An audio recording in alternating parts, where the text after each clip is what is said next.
o comunicado do presidente da Rússia, Vladimir Putin, que fez as tensões mundiais inflamarem. O presidente russo, Vladimir Putin, olha lá, olha a escalada militar.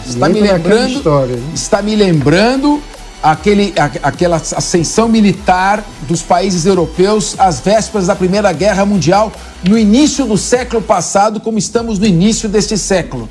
Tá começando muito, infelizmente, a história se repetir, como diz o Nicoli, como tragédia. O presidente russo Vladimir Putin anunciou que vai enviar caças armados com mísseis hipersônicos. Um parênteses, a Rússia nunca esteve tão forte militarmente como nesse momento, para patrulhar o mar Mediterrâneo. A medida é uma resposta aos Estados Unidos pelo envio de porta-aviões para Israel. O correspondente Luca Bassani traz os detalhes. Oi, Luca. Luca está aí na Alemanha, né, Luca? No mundo inteiro, o Linha de Frente está aqui trazendo informações. O Luca, que também é comentarista estratégico e geopolítico. Obrigado, Luca. O que você tem para nós aí? Boa tarde, Capês, a todos que acompanham Linha de Frente. Realmente, como você estava fazendo a introdução, é algo preocupante que mostra uma possível escalada deste conflito, considerando que a Rússia também tem interesses estratégicos no Oriente Médio e se sentiu intimidada ao ver os Estados Unidos colocarem 2 porta-aviões dos maiores que eles têm, né, tanto o Gerald R. Ford e o Dwight Eisenhower, para mostrar apoio a Israel. O presidente Putin disse que isso não é uma ameaça, isso em coletiva de imprensa, e que os russos farão então essa patrulha do mar Mediterrâneo e também vão deixar esses mísseis hipersônicos estratégicos no Mar Negro, que, se nós observarmos o alcance, poderia até mesmo chegar na costa de Israel, na costa dos países do Levante, lá no Mar Mediterrâneo.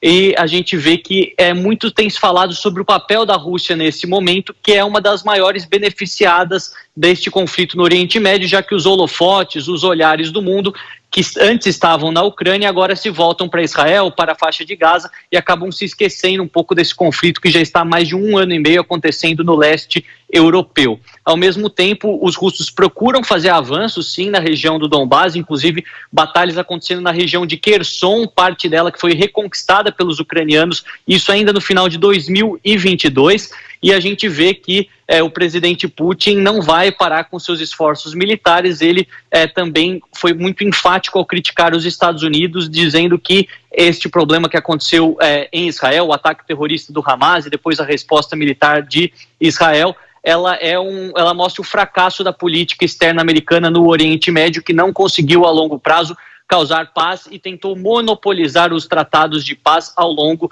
dos últimos 50 anos, algo que não foi bem sucedido na visão do presidente Putin. Essas declarações acontecem ao mesmo tempo em que a Rússia se aproxima cada vez mais da China, lembrando que Putin esteve em Pequim essa semana em um dos encontros com mais de 20 chefes de Estado, nesta iniciativa da nova Rota da Seda, liderada por Xi Jinping, e por lá pudemos ver também esses laços de amizade, não só da Rússia e da China, mas de outros países da Ásia Central, o Uzbequistão, a próprios países africanos também presentes, o que a gente vê que pode mostrar uma mudança do eixo, né, que antes estava focado no Atlântico, no Ocidente, agora se voltando para o Oriente, para a China, que vai ser também uma das potências militares durante as próximas décadas.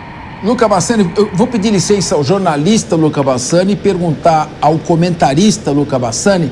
Pediria a você que fosse sintético, porque nós estamos com o tempo aqui, o programa acabando, mas essa frota naval deslocada pelo Joe Biden dos Estados Unidos não é para bombardear o Líbano nem a faixa de Gaza.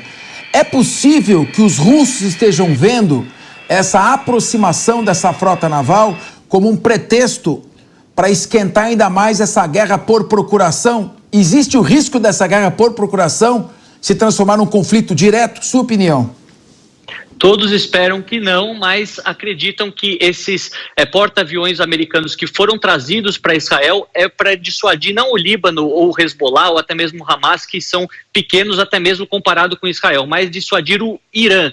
Este que é um país de mais de 80 milhões de pessoas, muitos acreditam que já tem a sua própria bomba atômica. além, é claro, de sempre fazer discursos hostis aos Estados Unidos e aos seus aliados, inclusive inimigo da Arábia Saudita, esse que é um aliado histórico também dos Estados Unidos nessa região. Então, inicialmente, é para dissuadir o Irã, mas não podemos esquecer que num plano maior, o Irã e a Rússia também são aliados, então poderia também ter uma espécie de guerra de procuração ou de um vir em defesa do outro. Todos esperamos que não, afinal estamos falando das duas maiores potências nucleares, no caso Estados Unidos e Rússia, e esses armamentos pesados promoveriam uma verdadeira destruição de vários países, seja no aspecto humano, seja no aspecto econômico. Vamos continuar monitorando essa situação, sempre de olho no Oriente Médio e também aqui na Europa, no leste europeu.